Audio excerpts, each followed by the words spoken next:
مساء الخير عليكم. معاكم الشيف هبة فوزي من اطبخ مع بيبو فوزي.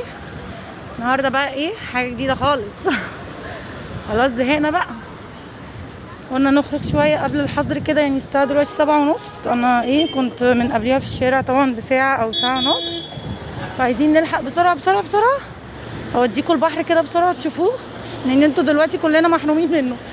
فاوديكوا تشوفوه بسرعه قبل ميعاد الحظر ونرجع على طول البيت علشان ما ندفعش الغرامه. تمام. زي ما انتم شايفين طبعا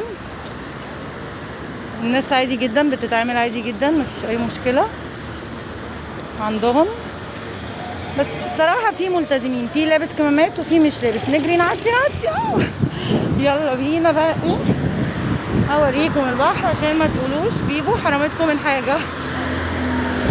طبخ تلاقوا، خروج تلاقوا، خضار تلاقوا، كل حاجه.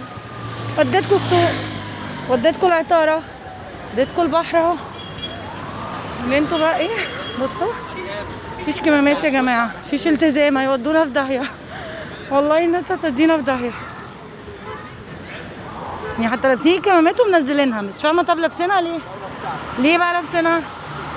بصوا الشاطئ بقى والغروب ده. وقت الغروب ده يا جماعه انا بحب قوي يعني في الحقيقه دي من متعاتي اللي انا اجي كده. بس طبعا قبل الوباء ده اللي احنا فيه كنت انزل من البيت عشان انا عندي البحر قريب من البيت. كنت انزل اقف بقى كده في الوقت ده واستجم بقى مع نفسي. بصوا المنظر حاجه بصراحه خيال، يعني راحه نفسيه تحفه. شايفين الجمال يا جماعه؟ شايفين المنظر؟ حاجه حلوه قوي قوي قوي.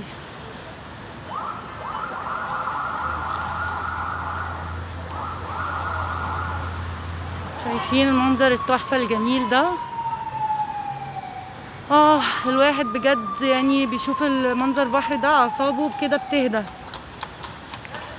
بس كده. والحنطور بقى والحسنه والحاجات الجامده بتاعتنا دي في اسكندريه اهو. بصوا المنظر حاجه رهيبه،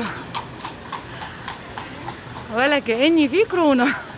عادي جدا يا جماعه، بيتعاملوا كأني مفيش اي كورونا في الحياه، يعني مفيش وباء في البلد.